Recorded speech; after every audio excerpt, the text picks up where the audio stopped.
Yes, sir.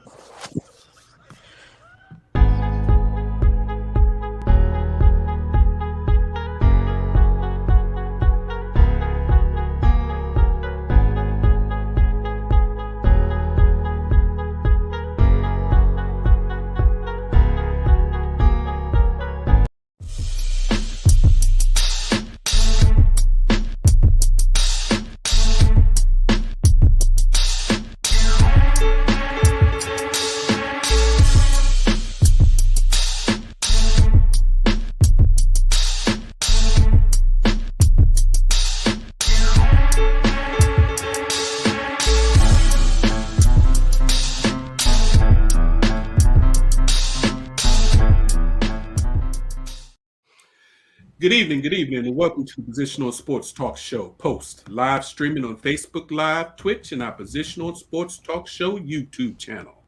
We are a sports talk show made for the fans, from the perspective of fans, presented by lifelong sports fans. We will provide our opinions and positions on the hottest topics in sports this evening. My name is Big Reg, and I'm joined by three of my partners in crime. What's up, Sense? Good to have you in the building this evening. Yes, good to be here. What's up, fellas? Ready to talk some sports? I know I am. Yes. My brother from another mother, J3. What's going on, partner? How you feeling this evening?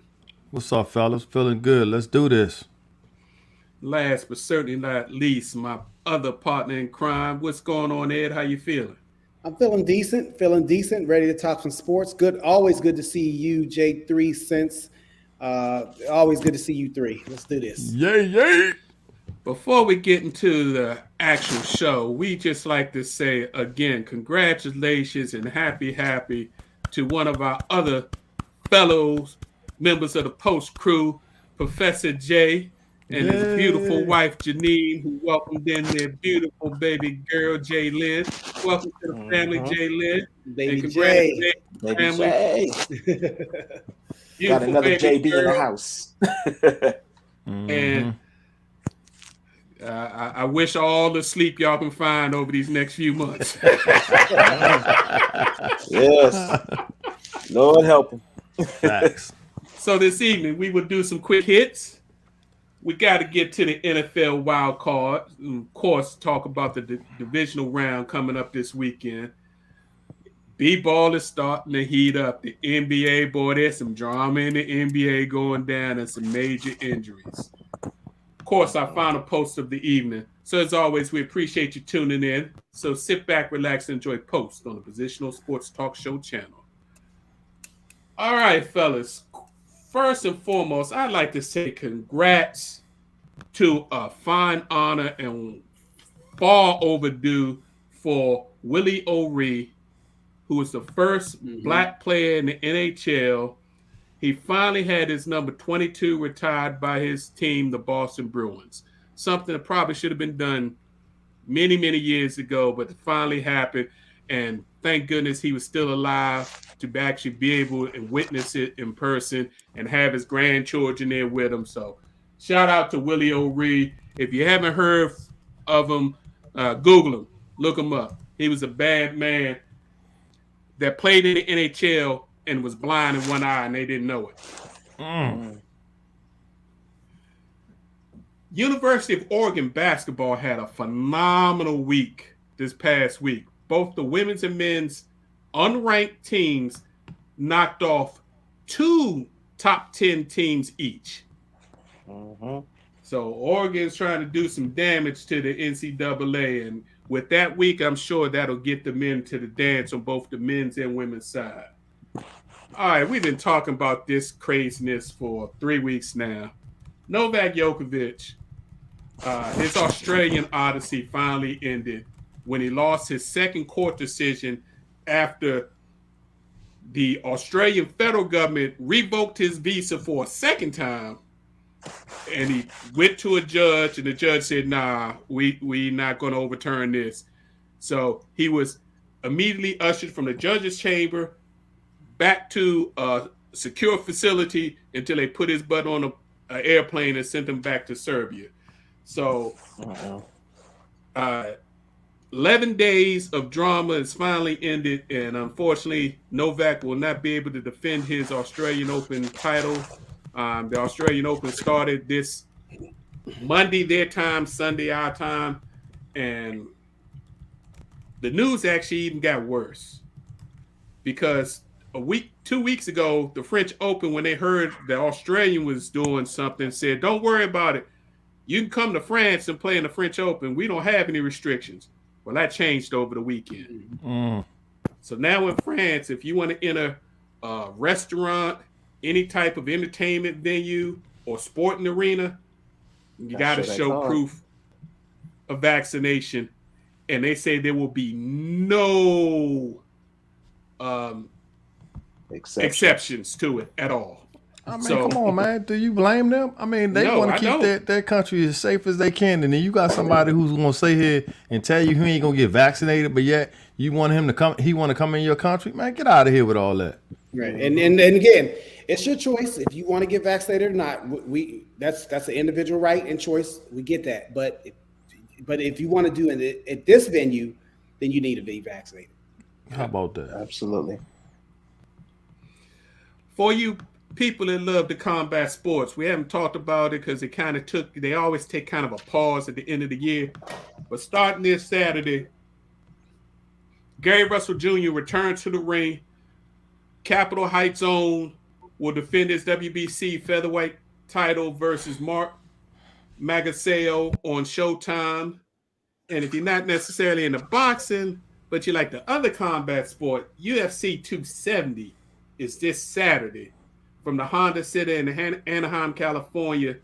The main card features 2 championship title matches. The co-main event is Brandon Moreno defends his flyweight title in a rematch against former title holder Davison Figueroa. And in the main event, Francis Ngannou, the Nigerian Nightmare, defends his heavyweight title against his former sparring partner, Cyril Gagne. So it's going to be a good weekend for the combat sports. I'm going to DVR the boxing match and watch the UFC live, then watch the boxing match in the morning. I highly recommend, if you really want to watch a boxing match, either watch it by yourself with no sound, or if you can't do that, you're going to have people over, DVR the fight. You can watch it with all the people, then watch it the next morning, no sound, because you do get influenced by the commentators of actually what's happening in the ring. And watch it with no sound, just watch the fight, and then figure out who won and who lost the fight. So it's good stuff coming this weekend for everybody that's into the combat sports. And if you love tennis, the Australian Open is on and going. The second round started today, so you can get your tennis fix, you can get your boxing fix, and of course, there's going to be plenty of football fix. So you guys go and see if you can check out either the boxing match or UFC this weekend. I'm gonna check out UFC. Ever since being a part of the show, I've gotten more into that part of combat sports. So yeah, you got me hooked, Big Red. So yeah, I'll be tuning in. If you watch 2, especially UFC big matches like 270, and they keep going up in number, the main events, all you got to do is watch 2 of them. And if you really enjoy boxing, I think you might catch on. You might not be a diehard like me, but I enjoy it. And this is coming from a boxing purist, so it is what it is. All right, let's get to the NFL. Man, wild card weekend was either 2 close games with some drama involved or wipeouts. There was no in between. The NFL has a problem. Before we get into these games, I'm already fed up with the NFL for reasons that has nothing to do with on the field. Right. But I'm sure we'll discuss that very soon, either today or in the near future. But the quality of product that they've put on the field, since the expansion of the playoffs, is garbage. The average point spread or the average victory difference of victory, and since they've instituted this expanded playoff system, which I think this is only the second year we're going into it. Second. The average victory margin is 13 points. That's telling you a lot. As a Steeler fan, as everyone knows, as a Steeler fan, I will say that there's no reason for the Steelers to have been in the playoffs this year. It was the worst team that I've ever seen from Pittsburgh in the playoffs. But this is an NFL problem, and it's all about the money. But no one wants to see garbage. They think that they have a product that they can just roll out on the field and everyone's going to tune in. But that's not the point, particularly with fans like we are.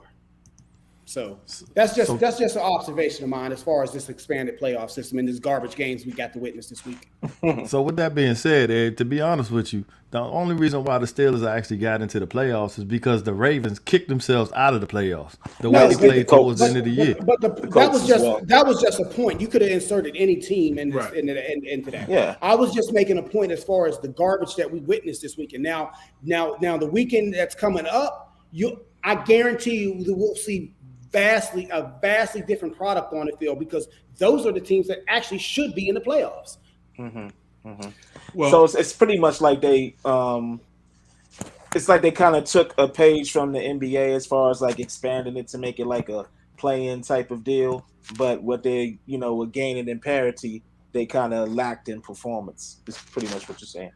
I mean, Ed hit it right on. It's all about money. Those 2 extra playoff games that they added tens of millions, if not hundreds of millions to the country. Because 90 of the top 100 viewed shows in 2021 were NFL football games. So it don't matter what we put on. Right. We're going to draw more than almost anything else you can put on TV. Right. And it's the last real reality show that draws big numbers. Before we get into the games, though, we do have to touch on it because we can't let him get by. Your boy Joe Judge thought he was going to dodge a bullet, but they got him on Thursday. They realized when they were trying to interview some GM candidates and they still had him on staff, that people's like, oh no, yeah. If you want me to come in and keep him, that's a problem. So he got shown the door, and LA Raiders parted ways with GM Mike Mayock yesterday. So that means that he was a Gruden guy. He was brought in to be Gruden's draft guy, but not really a GM. He had the GM title, but all he was a draft guy. Gruden had final say on everything. It was, I think it was the split was like, I think it was 51-49. I think that was the split as far as the decisions, as far as the draft and ultimate personnel decisions. Right. So Gruden had all the power. Yeah. So that leaves. Go ahead. I just thought since they made that turnaround that they were gonna keep him on, but like you said, he was a Gruden guy, so you gotta kind of throw the baby out with the bathwater. And I think the Raiders owner is going to try to make a big splash, and the only way he's going to get a big splash in is to allow a coach to come in and basically have the same kind of deal that Gruden had, where you get final say, you get to pick who you want as the GM and move on from there. So there's currently 4 GM openings available and 8 head coaching openings. And we're going to keep – Actually, there's one more available, which I wish it would be now instead of later. The GM for Pittsburgh has announced that right after the draft this year that he's going to retire. My hope is that they could say, well, you could just go ahead and retire now before you mess up another draft. and then we can – so it's actually another one, but we believe that the in-house candidate is already on staff, a black man, salary cap guru named Omar Khan, who's been denied multiple times. Teams have asked for permission to interview him for various GM jobs the last few years, and Pittsburgh has denied that request. So Omar Khan. Watch his name coming up. Salute to Pittsburgh for just staying ahead of like everything and kind of being the standard as far as class and how they run their organization with Mike Tomlin and now with Omar Khan. So yeah, salute. Yeah, I heard that the Pittsburgh GM was talking about retiring. Somebody mentioned today on the show that maybe it'd be the right time for Tomlin to slide out. I think this is just going to give Tomlin more power. He's the only one we got. So gotta stay off. Yeah. So let's talk about these games. Game started on Saturday. The first game up, which was a very interesting game, Cincinnati Bengals versus the Las Vegas Raiders. And I have to admit it, I thought Joe Burrow would be okay. But Joe Burrow is turning into that dude. Yeah, he is. I mean, he played the Raiders, bro. Come on, man. Yeah, it was a good game though. Closer than I expected. Yeah, that was one of the better. That was one of the better games. And had it not been for an inadvertent whistle, we might be talking about a different result. So it was a good game. Yeah, the Raiders. Look, let's talk about the Raiders just real fast. The Raiders, to go what they've been through, had to go through this year, and actually show up in the playoffs, and then represent themselves the best they possibly could in that game. I think it's hats off to them, the players that are on that field. And they had limitations everywhere, but I actually think they actually represented themselves well. I think they should be proud of the season that they had, considering everything that went on in that organization this year. Oh yeah, most definitely. You have to tip your cap, and that was speaking to my Mike Mayock point. Like that could have been just a dumpster fire of a season for them, but they were resilient and pulled through. So even if they didn't win the game, I still give them a lot of credit for even making it to that point and fighting. Since the problem with Mike Mayock and why he, in addition to being a Gruden guy, if you look back at his 2020 draft, I think every top pick that he's had pretty much is no longer on the team. He had 2 first-round picks in the 2020 draft. They're no longer there. You had Ruggs and Arnett, the cornerback out of Ohio State. He's no longer there. And I believe there's 2 more players in that draft. I'm blanking on their names right now. But his problem was he missed on too many high draft picks. Well, the story that's coming out today, and I don't know if this is Mike Mayock putting out stuff to, help his name so he could possibly get future jobs, but that Gruden, all the first round picks were Gruden picks. Picked by him. Oh, that's smart. That's smart on his behalf. That Gruden said, "This is the guy I want," and overruled Mayock. Okay. And Mayock was the guy that found the gems in the 3rd, 4th, and 5th round when Gruden was no longer interested. So we will see. Makes sense though, because he loves to, call himself an analyzer of talent. So it could have some folks believe in that, but we'll see. But I mean, back to Joe Burrow. First playoff game. First time that the Bengals have won a playoff game in 31 years. 31 years. Yeah. And this dude is cool as a cucumber. Matter of fact, today I just saw an interview with him. They were talking about how other people in the organization talking about how happy they were to win. And he was like, no, this is the standard. This is the minimum from here on forward. So this is how we plan on moving. Yeah. So, did y'all see Icky do the Icky shuffle before the game started? Yeah, that was good. I mean, that's smart. Memories. They touching back to some of their history, some of their best time, and really letting this young team feel everything. And did y'all hear that the coach on his way home stopped by a local tavern that he passes going to the stadium and took them a commemorative game ball and handed it to the owners of the tavern right after the game? Look, I'm happy for the Bengals. I'm glad they won a playoff game in the first time in 30 years.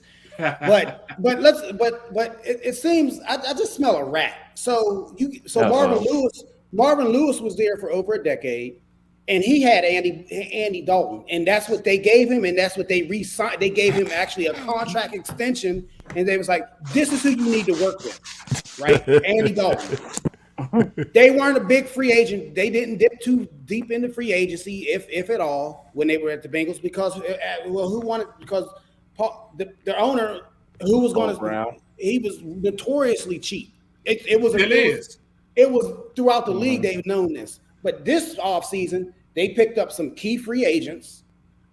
They obviously have a franchise quarterback. Yes. And they actually listened to the franchise quarterback, who just made a little suggestion that, hey, you need to get this dude Chase, my teammate, out of LSU, and let's get this thing rolling. But I'm happy for the Bengals. They should be good. If you was picking in the top 5 for 31 years, you would be good by now too. So, but also, did y'all notice how the offensive line was giving him time to actually look at the field and look at his options? That makes all the difference in the world. Like I tell you.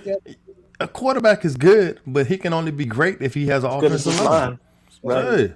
But that offensive line is rated as one of the lowest performing offensive lines of the season. Yeah, but you can't tell. You couldn't tell last week.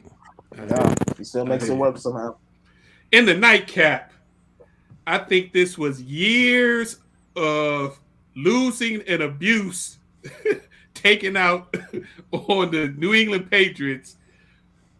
The Buffalo Bills put a beat down on New England and sent a message that, hey, not only did we win the division, this is our division from here on in.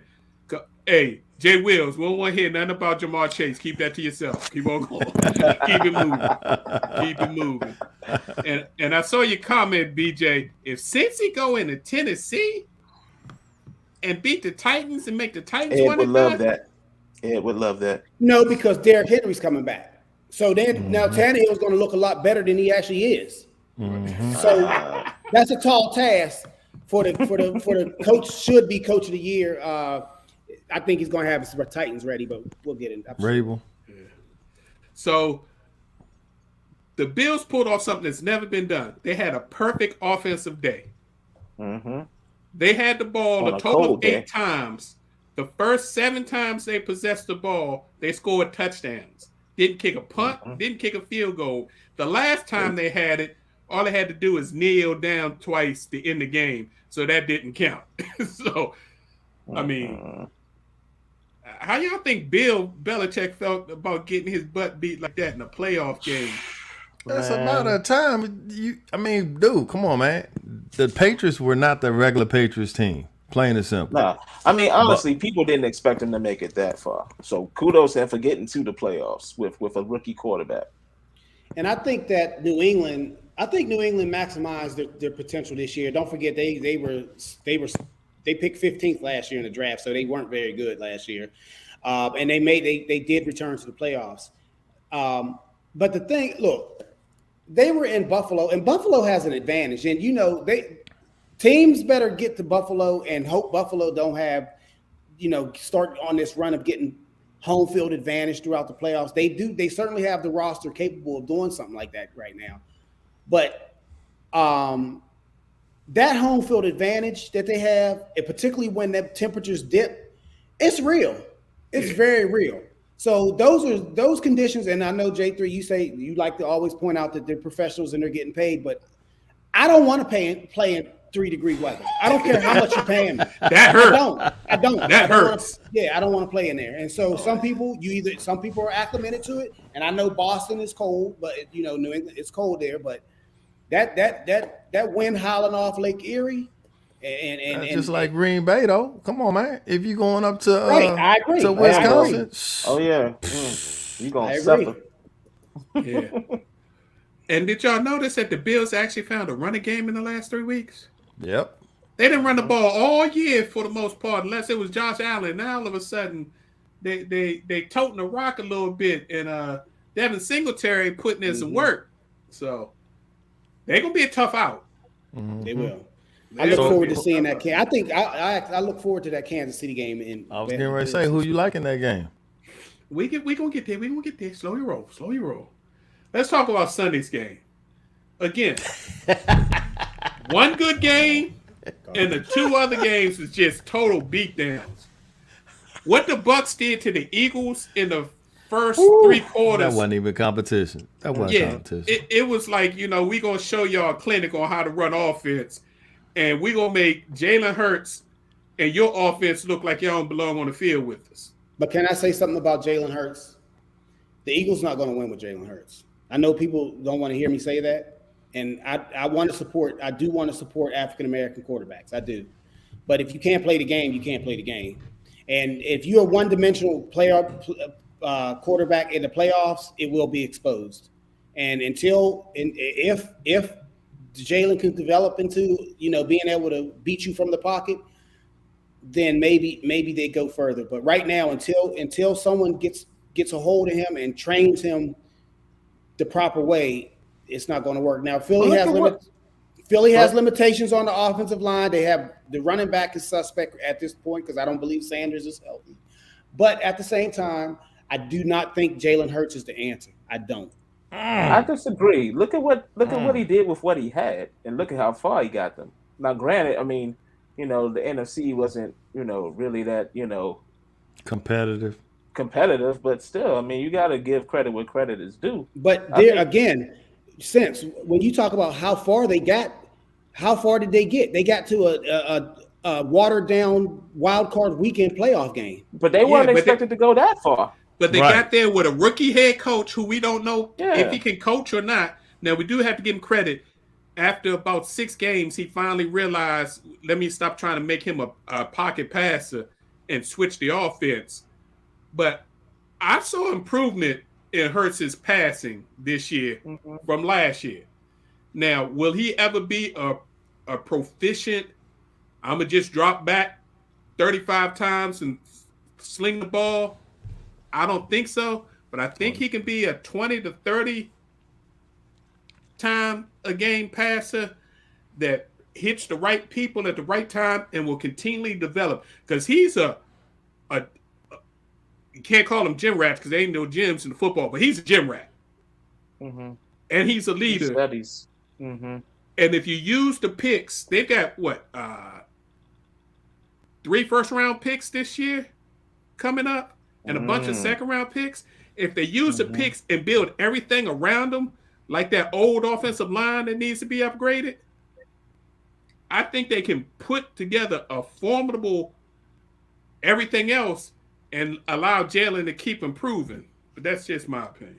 But but even with everything perfect around you, at the end of the day, you need that franchise quarterback because I'm just looking at I'm just going back Super Bowl, and I don't see that prototype winning. I just do not see it.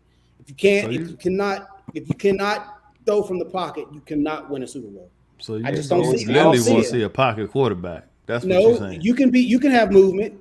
You can have Big Ben used to move around. You can move. Patrick Mahomes is extremely mobile.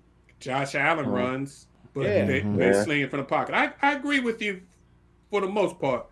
But until you find that person, you make the best of what you have because it's not like it's a whole lot of them running around. Yeah, now he's better than 90% of the players in the NFL. Yeah, you started to hear names that you didn't even hear in a long time, like Jalen Reagor. I mean, he got drafted out of TCU how many years ago, and we ain't seen no play from him until Jalen Hurts was on the center. I mean, Whiteside. I mean, not that he did much, but still, and then Dallas got it. I mean, he was pretty much he came back from the dead. So, but until you find that, prototypical quarterback, I mean, you just got to work with what you have. All right, let's get on to the other blowout. It looked like it was going to be a game, and actually, the Chiefs have got to stop starting these playoff games slow. That's a very bad habit that they've got into it. I mean, they didn't score in the first quarter. Then they had a trick play that went bad. Ended up having T.J. Watt scoop and score for a touchdown to give the Steelers a 7-0 lead, and then the Chiefs said, okay, now it's time to play, and then went 5 drives in a row for touchdowns. So, as Ed said earlier, he thought this was the weakest Steelers team he's ever seen make the playoffs. And against a type of high-powered offense, the way their offense had played all year, they didn't have a chance to, unless the defense had multiple turnovers and scored maybe twice, I don't think it was going to be able to pull that off. So, I've been watching Pittsburgh, like really watching. I'm not talking about when I was 4 years old, but I've been honestly watching every Sunday. It was a tradition to watch Steeler games every Sunday, and I've been watching every game pretty much for 4 years. And I've never been in even, and this includes Bubby Brister, Neil O'Donnell, Slash, Mason Rudolph. This includes every bum quarterback between Bradshaw and Big Ben. And I've never went into a playoff game and knew the outcome. That like I knew that there was not a chance in heck that Pittsburgh was going to lose the game. This was the first time I ever felt that it was a waste of time showing up at Arrowhead. I've never had that. The only other time that happened was back in Dan Marino's. I want to say it was Dan Marino's. The second year Dan Marino was in the playoffs, Pittsburgh made it to the AFC Championship game against Miami, and I knew the hometown boy was going to smoke them, and they did. But that was the only time I ever felt that Pittsburgh did not have a chance to win that game, and I never felt that feeling again until this past Sunday. Ben shared your sentiment too. He was like, "Yeah, they'll probably put up some points on us, but so yeah." So let's talk about the game everybody talked about on Sunday. The 49ers. I called it. Putting it on the Cowboys. If it wasn't for Jimmy G, who tried to give it to him, he's horrible. Putting the Cowboys. Oh my goodness, man. Now this is better than him. This game would have never been as close as the 23-17 final that it was. Shouldn't have been. Penalties too, man. The Cowboys are the number 1 penalized team in the league. That's a lack of discipline, and that's on the head coach. Why is he even there? They've He ain't gonna be there long. They've had issues with clock management. And what happened twice in that game? Did y'all see the fake punt that they ran? Where they actually executed the fake punt, got the first down, and then the kicking team stayed on the field. They had to tell the offense to get on the field and end up getting a delay of game. Yeah, what was that about? That shows you that nobody's talking to anybody, and the punt team and the special teams coordinator didn't tell the offense coordinator what they were doing, so they didn't have the offense ready to go back on the field. This is the problem. Watch this. This is McCartney all game. He don't move. This is all he does. He got that rolled up thing in his hand, and this is all he got his arms crossed all game. He put it over his mouth every now and then, act like he talking to somebody, which he ain't. It was so embarrassing. This is all he does. The announcers were like, "Are they going to run another fake punt?" I mean, it was crazy. And then the end of the game, when everybody I listened to Monday morning said it is known across the league that to run that play and to spike the ball, if you're going to run it, you need a minimum of 16 seconds or more. And then they tried to play, well, Dak should have went down at the 30, and then he didn't hand the ball. That is something you have to practice, even though Dak said they practice all the time. If you practice all the time, you know that the referee has to touch the ball and spot it, or at least if it's spot, touch it. So you give the ball to the referee. You don't put it down on the ground in front. How about the Cowboys? That's all I got. Cowboys. That's all you can say. But I blame that. But again, when businesses fail, I've said it many times. When businesses fail, it's management. And Jerry Jones have mismanaged the head coaching position of that Cowboys for at least how long since Jimmy Johnson's been gone? Ooh. So he's been mismanaging that position for that long. And Mike McCarthy, if you mismanage Aaron Rodgers, why would I give you another shot to coach a quarterback? And I'm not disrespecting Dak. Dak's a solid NFL quarterback, above average NFL quarterback. But he's not Aaron Rodgers. We all would acknowledge that. And yet you give him the job? There you go. Yeah. Well, you know why he got the job. Because he's going to be a yes man and let Jerry do what Jerry do. So, well, guess what that got him? Yeah. Home early. Home early. And then last night, the Monday night game. Oh, my goodness. You want to talk about a slaughter. Lord. Oh, my goodness. I was giving him a little props earlier in the year, but I got to take it all back. Cliff Kingsbury, I'm sorry, does not know what he's doing. Now, it confirmed all of the slander he was getting from everybody saying he didn't deserve that head coaching job in the first place. I mean, they start off the season strong and then plummet at the end of the season. I saw a review that they went back into his college. Every season that he's coached in the past 10 years, each one of his teams have done the exact same thing. He's got like a 700 winning percentage over the first 6 games, and he's like 400 after that. And that's with Kyler Murray and Patrick Mahomes. Exactly. And here's the problem, and I'm glad Carolyn mentioned this. And actually me and Johnny was talking about this. Jay Wills was talking about this. I guess we all was going back and forth in our group chat yesterday. I've been thinking about this for a while because I couldn't put my finger on it. But when Jay Wills brought it up, I was like, that might be it. So Kyler has actually regressed each year he's been in the NFL. And I want to say it's on him, but I think this is the problem. I think I figured it out. Cliff Kingsbury should not be coaching anybody's NFL head franchise. No. He should, at best, he might be a quarterback coach, at best, and I don't even think he's qualified for that. Because Lincoln Riley, when Kyler, and I'm not saying the pros is a different animal compared to college. I know this, but Kyler is not being coached right now. It's like Kingsbury got the job. He automatically identified he wanted Kyler Murray. He brings him there, and basically he says, "Go at it." But I don't think Kyler is being coached.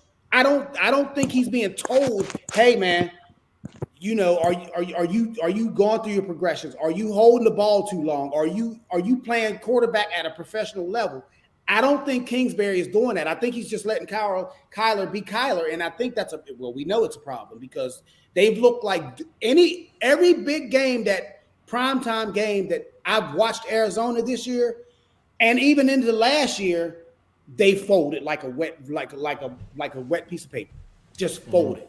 And now, it's obvious that teams that see them more than once make an adjustment, and the Cardinals don't make any and seem clueless like they're going to do the same thing. And once the teams adjust, I mean, Kyler's out back there running for his life, and without his safety blanket, DeAndre Hopkins out there, he has no trust in his receivers that they're going to be where they're supposed to be. So. It is it's disappointing. Yeah, it's a bad situation, but each year they won more games, so it's like it's going to be hard for them to justify getting rid of them.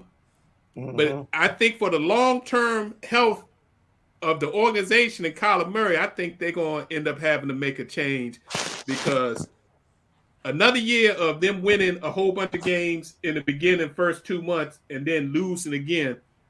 Yeah, but Big Reg, when have we've just because you have a winning record, I could name at least I could start naming coaches that got fired for having winning records. That's not the standard. Now that's the standard for them. Right. I'm just saying. Let's be real. But all I'm saying is, winning coaches we just got seen that last week. Winning coaches get fired every day. Yeah.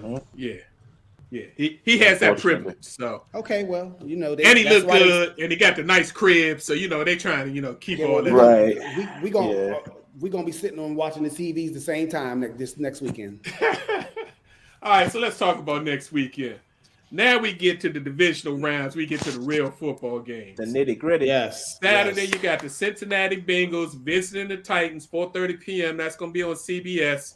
We've already had BJ say that he thinks Cincinnati's going to go into Tennessee and knock them off. I will tell you, if Tennessee's defense doesn't show up ready to play and they get behind early and when they have to put it in Tannehill's hands, it's a wrap.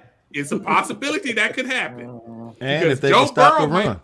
Joe Burrow might put 400 on them. Yeah, Tennessee's going to have to get out and score early and run it early. My question is King Henry healthy? How is he in shape? Oh, he in shape. I done seen many videos of him. He in shape. The question is, can his foot hold up? Well, that's the health. Yeah, that's the health part. Yeah. So, I mean, he ripped up. He hadn't been lollygagging. He ripped up and ready to go. And they said he probably could have played the last week of the season. So he's had 2 additional weeks to get ready. So I like Tennessee then. Yeah, Tennessee runs the ball like they do and don't put it on Tannehill. Then they should win. Yeah, please don't put it on him. The nightcap on Saturday is the San Francisco 49ers. That's going to be the game. West Coast team goes to frigid Green Bay. And right now they projecting that the temperature at 8:15. Why? See, they really hooked Green Bay up. Because Green Bay could have been the early game. Mm-hmm. They wanted to get super cold. Nighttime in Green Bay. Temperature is supposed to be in the low teens, if not single digits, with a wind chill factor around 0. That's what I'm saying. Nobody want to play football in that weather. What's that? Lord. Dude. Debo can't even Debo the way he wants to. That's going to be something. Yeah, that could get ugly quick. Well, I look. If it was in green, if the temperature was like, say, maybe in the 30s or 40s, I would favor San Fran. You know what? I meant to ask you guys this, and since we're talking about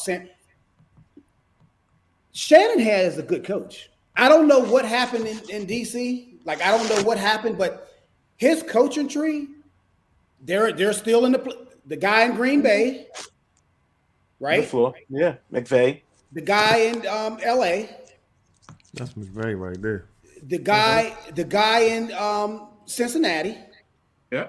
Oh yeah, Taylor. Mm-hmm. And the guy, I don't know if he's associated with McVay. The guy, he didn't make the playoffs, so I'll leave him alone. But yeah, I mean, hey, I don't know, Shanahan. And almost all of them was in Washington. Yeah, that's what I'm saying. Like I said, I don't know what happened in Washington. Weren't they in Washington with like the elder Shanahan, or was it? Yeah. I'm just saying, man. Them dudes. Look, we always talk about people not getting opportunities, and I'm sure they got opportunities because of who they knew, but them dudes they're in there. They're winning. So yeah. I think this will be. They got the one win. Jimmy G era ends. Oh my gosh, it's horrible. And time to move on to the young fella. Aaron gonna be licking his chops, man. Yeah, because now it's really their chance to do that last dance. Sunday, you got the first game is the Rams against the Tampa Bay Bucks, 3 p.m. NBC. This is gonna be an interesting game. He's going with the Rams, man. If they show up like they did the other night, the GOAT. Here's what you got. Here's what I'm looking at.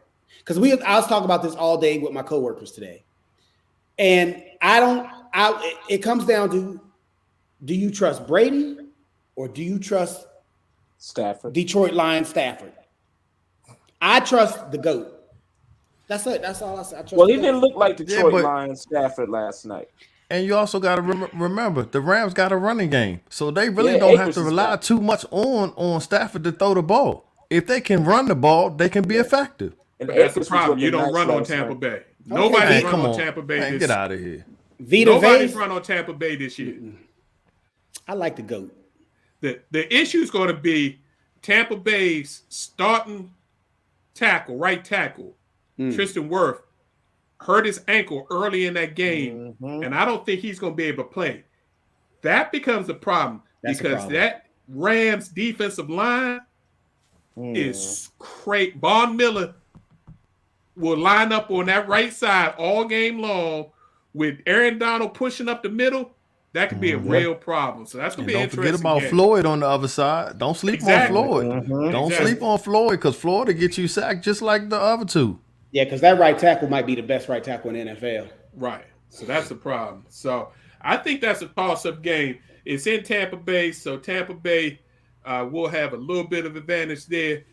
But if it's left in Stafford's hands that he has to win it, I don't have a whole bunch of confidence in my man Stafford. All I can tell you is if they run the ball, watch what I tell you. That'll be OBJ's time to shine.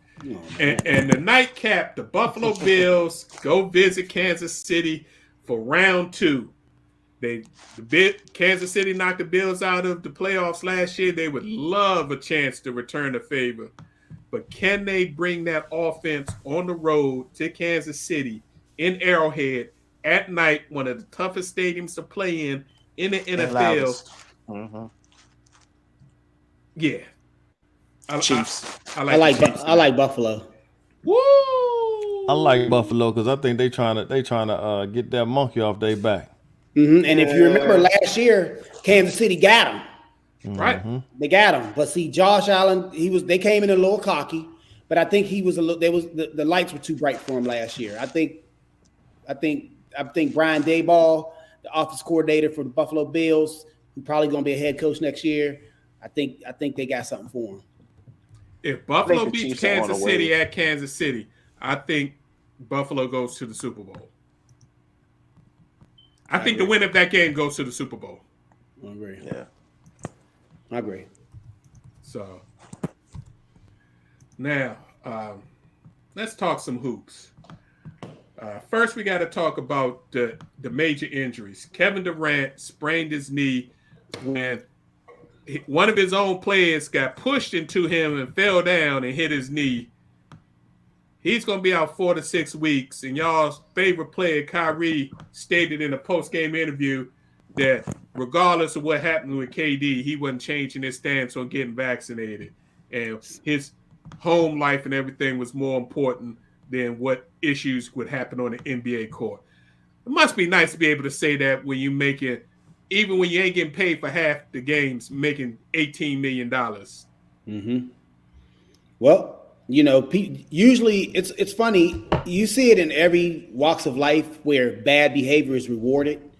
And, I wouldn't even want anybody like that on my team. And again, it's your personal choice. You do not have to get vaccinated. I'm not condemning him because he chooses that. But, he's part of a team. And, if he doesn't want to be a part of the team, 100%, then I don't need 50%. So that's just me, but I don't run a franchise. I don't run the Brooklyn Nets. Yeah, it's interesting. I'd be pissed off if I was one of his teammates. Yeah. All the support players on that team, their role basically changes depending on whether they're home or away. So that's got to be a crazy way to try to go into the playoffs.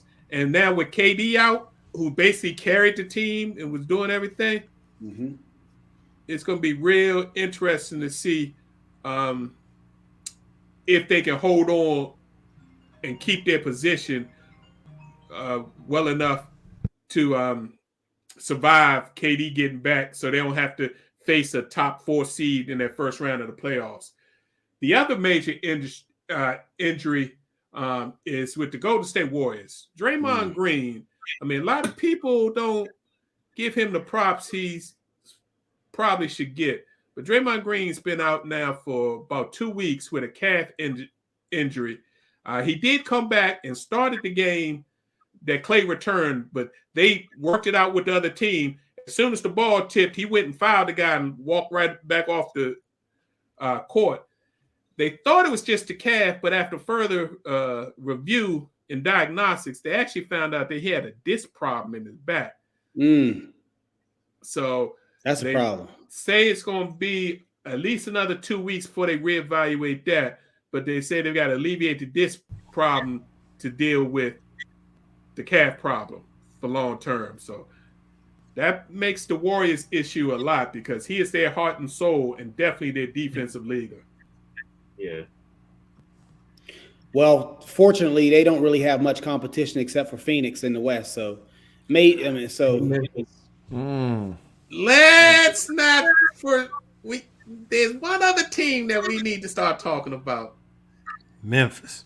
The second youngest team in the NBA. The Memphis Grizzlies are balling. And within the past month, they've beaten Golden State and Phoenix at Phoenix. They're currently number 3 in the West, which makes them number 3 in the NBA. And they're doing it by playing defense and team ball. Memphis, we're going to have to start taking them real serious. And it's not just the Ja Morant show. They are about 12 deep and all them young boys playing. And they all know their roles. So, who's the coach at Memphis right now? Taylor Jenkins.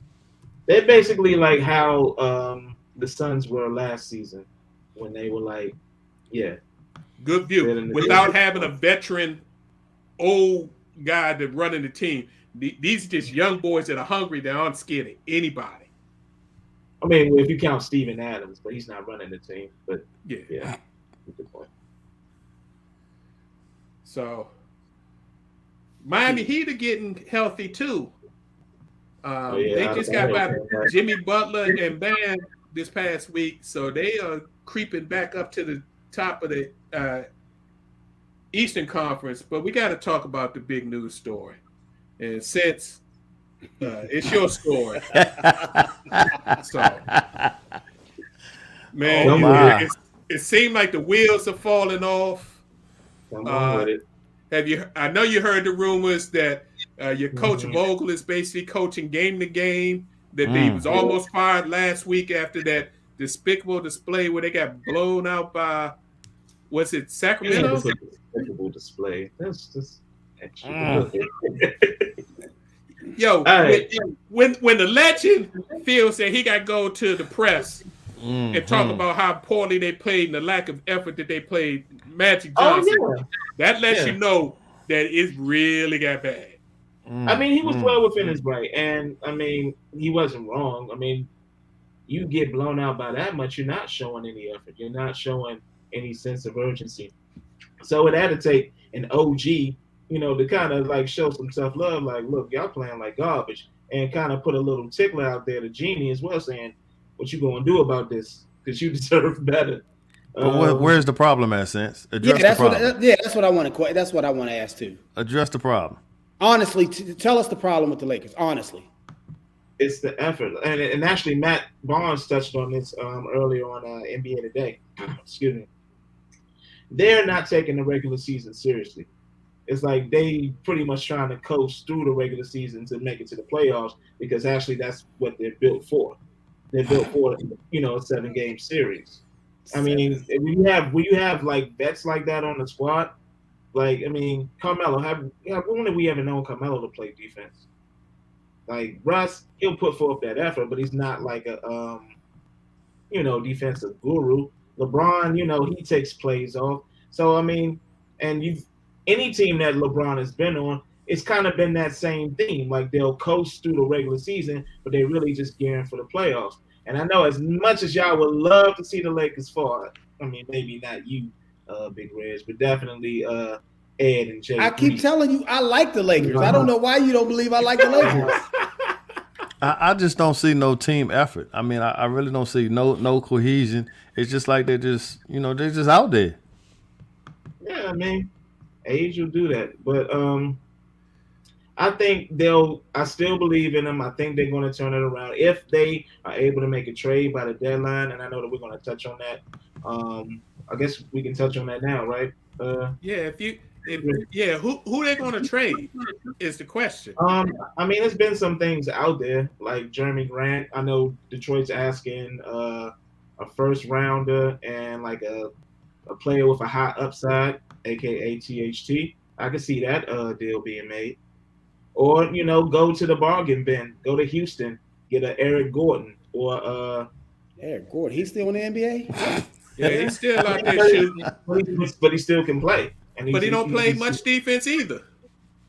But he can score. I mean, or get a I think they're trying to move Christian Wood too. The issue is y'all don't have any draft picks to move him with. I mean, we would have to give up to 2027 or 2028. That's been 2027. Okay, I mean, you really think somebody gonna push out 5-6 years of draft?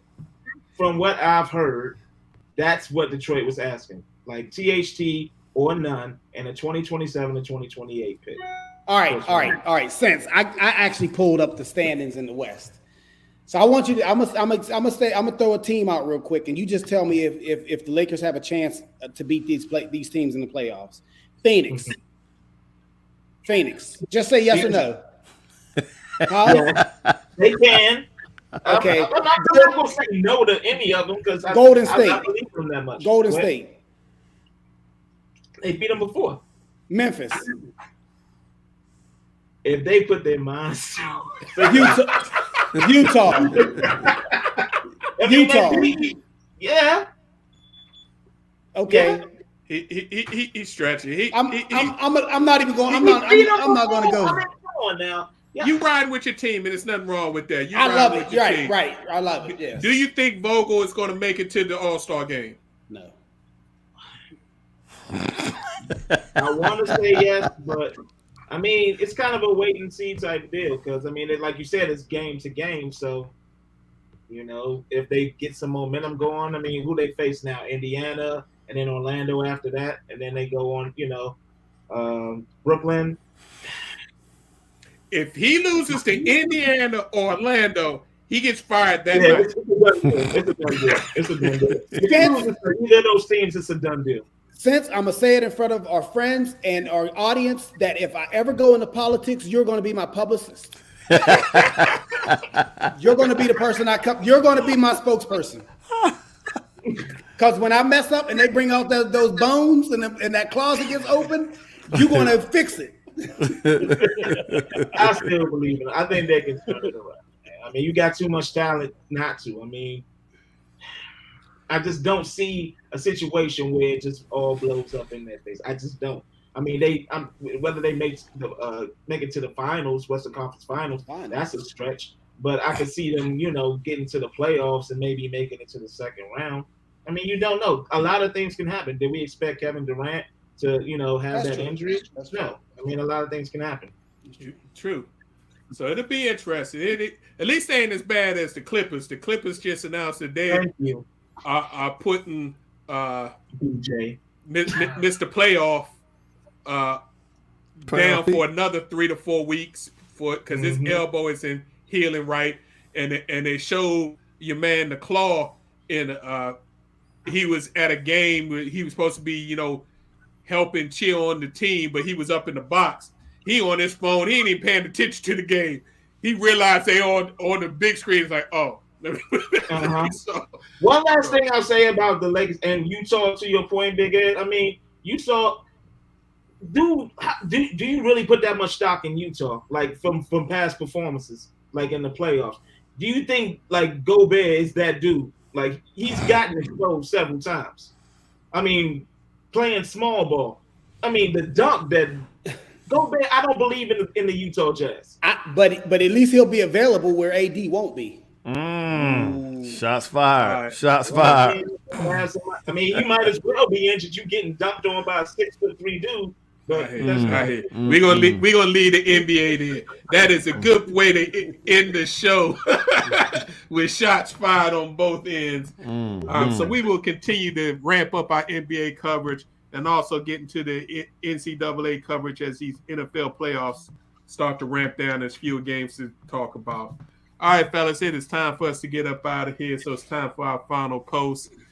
Sense, why don't you start us off, partner? I just want to give a shout out to Howard for making it a slightly close game yesterday, playing Notre Dame. that was a good showcase for HBCUs. I just want to keep the momentum going and get more spotlight on us.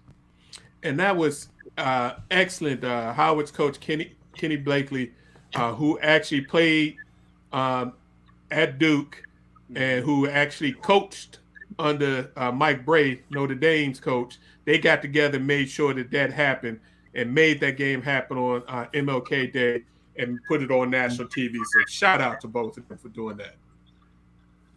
J3, you up? Yeah, just quick shout out to Naomi Osaka for winning the tournament this past weekend. And it was good to see her smile, because of all the adversity and mental health that she's gone through. So definitely shout outs to her. And she also won her first round match, and she was happy. You can see the release being able to get through that. So hopefully she can have a deep run in Australian Open. Ed, you up? Yeah, thanks everybody for tuning in. Thanks for showing up. Thank you guys. Hope everybody stays healthy and what have you. Hope everybody continues to be cognizant of not only their physical and emotional health, but also their public health. And I hope everyone's registers to vote. I hope everyone stays cognizant of the events that surrounds us every day. And just that's all I have to say. Hey, can I do a alibi real quick? Go ahead. Is Ed running for office? Because he doing a lot of politicking today. What's up, Ed? I didn't say anything. I just said I want everybody to be cognizant and, be aware. Let me know where I can get my button.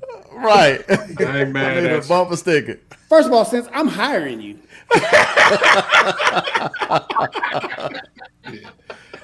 Deal.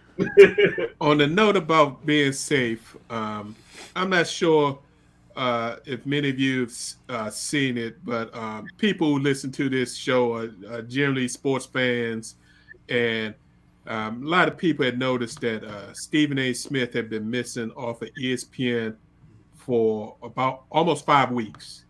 And he came out Monday, back on the show, came out Monday and said how bad he had dealt with his COVID-19 breakthrough case. He was fully vaccinated, but he was tested positive for COVID on December 15th.